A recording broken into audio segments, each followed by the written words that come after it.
दोस्तों, लंदन से इमरान खान के शेरों की एक वीडियो वायरल हो रही है जिसमें चोरनी मरियम औरंगजेब और बाजुआ डॉलर को एक कैफेटेरिया के अंदर दोनों को आईना दिखा दिया गया है और सच बर्दाश्त न होने की वजह से मरियम औरंगजेब रो पड़ी है। इस हवाले से ये वीडियो मुलाहिजा करें।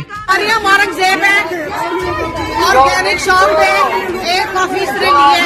ये देखें, ये इसके ये बगैरत जब बंदा होता है ना, उसे कोई शर्म नहीं आती, वो चाहे डूब के मर जाए। बगैरत लोग बगैरत ही होते हैं।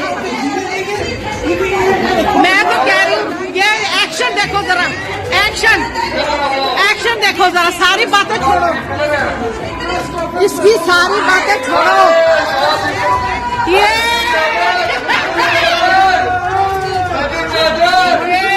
ये पाकिस्तानियों लिसन, ये वहाँ पर 2000 रुपए दे रही थी है, और मेरी बात सुनो, वहाँ पर ये कहती है 10,000 पे 2000 देगी।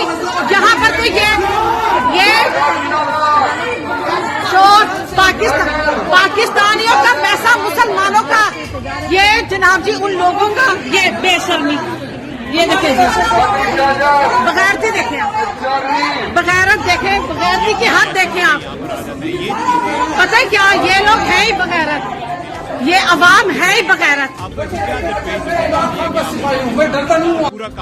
ये लोग वारदात पीछे से डालते हैं और आगे तमाशे करते हैं। ये लोग वारदात पीछे से डालते हैं, ये लोग